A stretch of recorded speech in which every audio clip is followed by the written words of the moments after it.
I watched a YouTube video that was describing the differences of American and Swedish prisons, and the difference is absolutely insane. Sweden not only has a shrinking prison population while the US is growing, but its recidivism rate is at 29% after 3 years. The US, meanwhile, has a recidivism rate of 67.8% after 3 years. Clearly, a focus on treating prisoners humanely and treating psychological and other issues while building life skills is working to make Sweden a safer place. And this doesn't just go for Sweden, this goes for many of the Scandinavian countries. I saw a documentary on the Norwegian prison system, which is very similar to what they have here in Sweden, versus America, and it's completely different.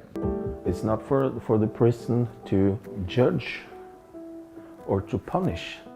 We have to interact and be human. I think it's as simple as that. Now, if you compare per capita, America has way more prisoners than what Sweden has. And if you look at the treatment of the prisoners in each of these countries, it's extremely different. If you visit a prison in Sweden or Norway, or if you watch some YouTube videos about it like I did, it almost looks more like a college dorm room in some cases. A lot of times the inmates will have their own room with a computer, a TV, video games, and all these sorts of things where they can relax and have their own space. They're able to cook food when there's sharp knives and things in the kitchen.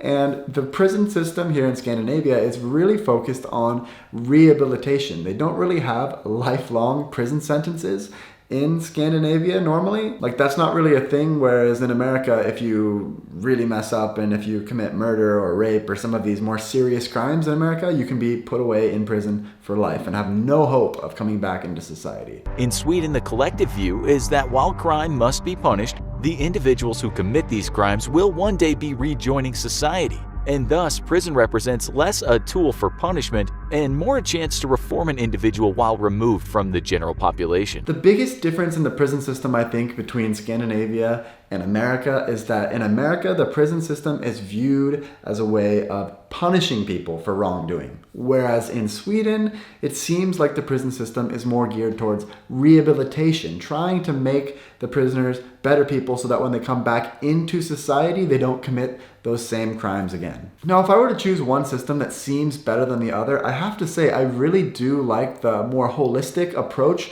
that they have here in Scandinavia when it comes to rehabilitating the prisoners when they do things wrong. But at the same time, if you were to talk to corrections officers or people in charge of the justice systems or prison systems in America, a lot of them feel like they really do need to have a more strict prison system, and they cannot give prisoners in America those same sorts of freedoms. Inmates are in prison as a punishment. Their country is not that big. They don't have the predatory instincts like the criminals here do. They don't have the gang problems. They don't have the drug problems. Norway has murderers, they have criminals, drug dealers, but you don't think it can work here? I don't. I think the way that they were brought up there, their way of thinking is not the way the criminal element here thinks. If you look at the levels of violence between inmates on other inmates in Sweden, it's much, much lower than the level of violence between inmates in America. So it would be maybe a little bit worrisome if America were to have a bit more relaxed rehabilitative approach. They almost have to be more strict because there does seem to be more problems in the American prison system. Another thing to consider is that Sweden is a country that is so much smaller than America, so it's much easier to handle a country with 10 million people versus over 300 million people, and having even fewer prisoners per capita in Sweden than what people have in America. Perhaps Sweden can devote more resources towards rehabilitation, whereas just using it as a punishment. I don't think there's a right way or a wrong way when it comes to this, but I did think that this difference was very interesting to me. So with that, guys, that's gonna do it for this video, and I look forward to seeing you guys in the next video.